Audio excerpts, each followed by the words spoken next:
Hi, and welcome to Enchantment of Eternity's review for the Expanse Season 1, Episode 6, Rock Bottom. This video is part of a series of videos where I review episodes of The Expanse. This video contains spoilers, so if you have not seen up to Episode 6 of Season 1 of The Expanse, you may not want to watch this video, otherwise things may be spoiled for you. So this episode starts off with the showdown between Holden and Colonel Johnson. I was quite intrigued to learn what he was up to and if he could be trusted. I was kind of hoping that he could, as I thought it would be a bit too cliched if he was just trying to backstab them. But I really liked how it turned out, which really ramped up the tension as Johnson just wanted the ship. But I like how Holden and them had a backup plan and was able to take them to a stalemate and forced him to deal with them, which led to a kind of uneasy alliance, an alliance of convenience. I thought it was quite interesting. Meanwhile on Earth, Avasarala, or however you pronounce her name, I'm not quite sure, I'll just keep calling her that. Anyway, she is doing some manipulating to try to gain access to a corporate spy on Tycho Station to use them for her own purposes. I liked how she manipulated him to get access to the spy, and later in this episode it's revealed that Avasarala's son was killed by the OPA, and that's why she has a stick up her ass when it comes to them. I like that the guy was like, "Oh, you're making this personal," and she was like, "You're damn right," and he was just like, "Okay." It kind of shows how lacking in moral guidelines these UN types are, without taking it to an absurd mustache twirling extreme. Then we find out what happened to Miller, that he was taken by the OPA. I'm not sure if we were meant to know that from the previous episode, but I didn't pick up on that at all. But he's taken by Anderson Dowles, the leader of the OPA on Ceres, which surprised me because I thought they had a cordial relationship. At least they were being quite friendly to each other in the previous episodes, exchanging information and whatnot. But I suppose when he refused to tell him what he wanted to know about Julie Mall, he had to hold his own interrogation to interrogate Miller to find out exactly what he knew. So Miller refuses to say anything or to give him any information and decides to be a dick instead. So Dowles decides to kill him, but at the last minute he's saved by Octavia and at the last second.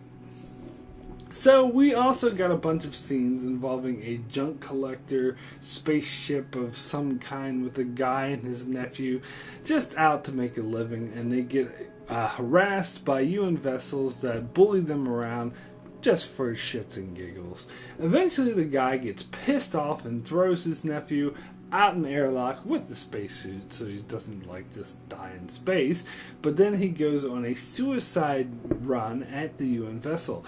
Now, I feel like I'm missing something, but the storyline seemed rather pointless to me because last week's episode had a side plot that ended up panning out to be the backstory of Colonel Johnson. It was actually quite interesting how they did it, so I thought something similar would happen this week. But it didn't. I still don't see the point to it. I suppose it's possible this may come up in later episodes and may play a factor of what's going to happen in the future, but at the moment it seemed kind of a waste of time, but we'll see. So back on Tycho Station, Holden plans on going off on his own with a crew of Johnson's men on a mission to find Johnson's missing ship that apparently may hold all the answers as to what's going on and who's attacking those other ships. It's agreed that the other three Canterbury survivors would stay behind to testify on what had happened.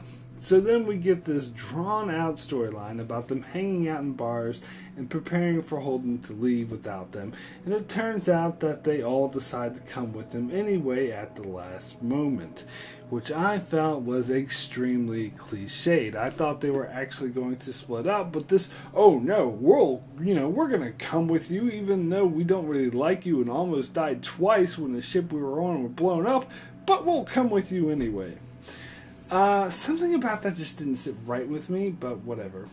At any rate, Colonel Johnson was originally going to send some men with Holden. You think that he'd still want to do that, even if those other 3 guys were going to come anyway. You would think a ship like that would benefit from having more than 4 crew members, but whatever. But the real question is, what was that thing Colonel Johnson got off the dead Martian's body? I'm sure we'll find out soon enough. And of course, there's the spy who's now working for Avasarala, saw Holden alive on Tycho Station, so they're definitely going to assume that he's working for the OPA and that they were responsible for the destruction of the 2 ships, regardless of the testimonies the others give, but we'll see. Anyway, back on Ceres, Miller tries to calm down Octavia, who is freaked out over killing someone for the first time. And then they almost kiss, but I think it was a really smart move on the writer's part that they didn't. Anyway, Miller finally has a look at the data card he got from Julie Miles' apartment, and it turns out to be something big, so he takes it to his boss and reveals that it's a clip from the doomed Phoebe station we've been hearing so much about, where a biological weapon was being tested. So he comes up with a theory that the OPA found out about this weapon and tried to take it for themselves, but something went horribly wrong, and since then they've been trying desperately to cover the whole thing up. So his boss then takes the data clip. When she confirms that it wasn't duplicated, she throws it in the vault and then erases all of Miller's records and fires him. Miller naturally is pissed and assumes his boss is on Dow's payroll. So essentially she's doing the bidding of the OPA. At first I kind of doubted this because she never confirmed it, but then, they made a point of showing one of her goons having those tattoos associated with the OPA, so I think we're meant to assume Miller is correct and she's playing for them. Maybe she put him on the case in the first place because she thought he sucked at his job, or that he was easily bought and he proved inefficient when he refused to be bought by Dallas. Either way, she was playing him. But I'll be honest, as soon as he walked into the office and started playing that clip, just seeing the way she reacted, I was like, oh, I bet she's working against him and she betrays him. And I was right. Not that I think that takes anything away from this scene. I still thought this scene was awesome. But the question then becomes, what does Miller do from here? Obviously, he's not just going to forget about it and go home because he's a main character on the show.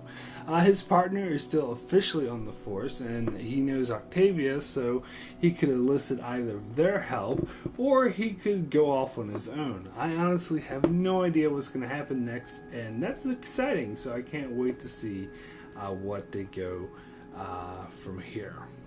So my rating for Rock Bottom is a 6. Good.